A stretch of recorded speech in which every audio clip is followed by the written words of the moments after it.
बहू बनी ड्राइवर। मंजित की शादी रोहन से होती है। रोहन को नशे की लत लगी होती है। एक दिन, अरे माँ, मेरा एक साइड का शरीर काम नहीं कर रहा है, मैं आज खेतों में कैसे जाऊंगा? अरे बेटा, ऐसा ना बोल, तेरे पापा के जाने के बाद से तू ही घर चलाने का सहारा है। मैं डॉक्टर को बुला लाती हूँ। देखिए बहन जी, रोहन के शरीर के एक साइड में लकवा है, अब वो कभी ट्रैक्टर नहीं चला पाएगा। घर में मनुष्यत का माहौल हो जाता है। लीजिए माँ जी, रोटी खा लीजिए। अरे बेटा, मुझे तो भविष्य की चिंता हो रही है। मेरा एक ही बेटा है और वो भी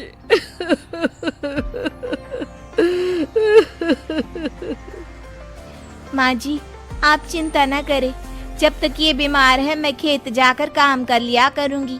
वैसे भी नशे के कारण इनका शरीर काफी कमजोर हो गया है। अगले दिन मंजित खेत में जाकर काम कर कर शाम को घर पे लौटती हैं। ये ले बेटा, पानी पी ले। कैसा रहा काम का पहला दिन? माँ जी, काम तो ठीक है, लेकिन मैं अगर ट्रैक्टर चलाना सीख लूँ ना तो काम और भी आसान हो जाएगा।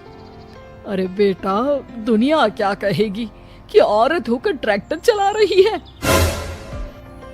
माँ जी, या तो हम दुनिया देख ले या अपना घर, कोई बात नहीं, जब ये ठीक हो जाएंगे तो सब ठीक हो जाएगा।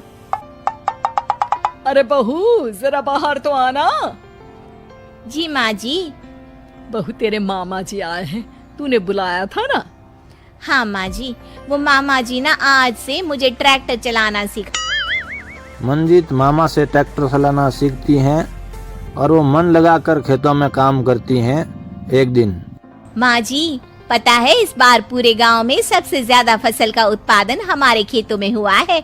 इस साल तो खूब पैसे आएंगे। हाँ। सास खुश नहीं होती हैं, वो चुपचाप वहाँ से जाने लगती हैं। तभी मंजित उन्हें रोक लेती हैं। क्या हुआ माँ जी, आपको खुशी नहीं हुई? बेटा, आज डॉक्टर साहब बोल रहे थे कि रोहन के ठीक होने के लिए 5 लाख रुपए की जरूरत है। समझ नहीं आ रहा क्या करूं। मंजित भी शांत हो जाती हैं। अगले दिन सास मंजित के पास आती हैं। बेटा, ये मेरे गहने हैं, इसे अपने गहनों के साथ जोड़कर सुनार को दिया। जितने पैसे हो ले आ, डॉक्टर को आज ही देने हैं। मंजित अपने और सास के गहने दुकान में बेचकर पैसे लेकर घर आ जाती हैं। माँ जी, सिर्फ 3 लाख रुपए का ही इंतजाम हो पाया है, बाकी के पैसे कैसे आएंगे? बेटा, अब तो एक ही चारा है, हमें जमीन भी बेचनी पड़ेगी। माँ, खेत बेच देंगे तो खाएंगे क्या? अरे बेटा, कोई दूसरा चारा भी तो नहीं है। रोहन ठीक हो जाए तो वो मेहनत करके इससे भी बड़ी जमीन ले लेगा। सास बहू मिलकर खेत भी बेच देते हैं। अब पूरे पैसे लेकर सास डॉक्टर के पास जाती है। डॉक्टर साहब, ये लीजिए सारे पैसे, बस किसी तरह मेरे बेटे को ठीक कर दीजिए। आपका बेटा ठीक तो हो जाएगा, लेकिन 6 महीने का समय लगेगा। सास बहू सोच में पड़ जाते हैं कि अब तो कोई जरिया भी नहीं रहा जहाँ से उन लोगों को कमाई हो। अब कमाएंगे नहीं तो खाएंगे क्या? माँ जी, मेरे माता पिता ने लड़की होने के कारण मुझे ज्यादा पढ़ाया लिखाया नहीं, लेकिन ट्रैक्टर चलाना सीखकर मैं कुछ काम करने के लायक तो हो ही गई हूँ। अरे बेटा, ट्रैक्टर अब कहाँ चलाएगी, खेत तो बिक गए हैं। माँ जी, मैं किसी और के खेतों में दिहाड़ी में काम कर लूंगी, कुछ तो पैसे आएंगे ही ना। ये कहकर मंजित काम करना शुरू कर देती हैं। जैसे तैसे उनका गुजारा चल ही रहा था कि माँ जी, पास के अस्पताल से मुझे नौकरी के लिए ऑफर आया है। पैसे भी ये 4 गुना ज्यादा मिलेंगे और अब खाने पीने दवाई के साथ हम कुछ पैसे भविष्य के लिए भी जोड़ पाएंगे।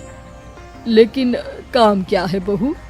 माँ जी, मुझे अस्पताल की एम्बुलेंस चलानी है। अरे, तू तो मेरी बहू नहीं, बेटा है बेटा। जरूर जा बेटा। और हाँ, तूने पूरे गांव में एक मिसाल कायम कर दिया कि हर काम हर कोई कर सकता है उनके लिए लड़की या लड़का होने की कोई जरूरत नहीं। मंजीत मन लगाकर काम करना शुरू कर देती हैं। आगे जाकर वो खुद का एम्बुलेंस भी खरीद लेती हैं और अब तो उसका पति भी ठीक हो जाता है और सब पहले से भी ज्यादा खुशहाल जिंदगी जीना शुरू करते हैं। तो दोस्तों, ये थी आज की कहानी। काश सबको ऐसी बीवी मिल जाए कि पूरा घर सुधार ले। तो दोस्तों, कहानी अच्छी लगी हो तो वीडियो को लाइक कर दीजिएगा और चैनल को सब्सक्राइब कर लीजिए। दोस्तों, मिलते हैं एक नए वीडियो में और तब तक के लिए धन्यवाद दोस्तों।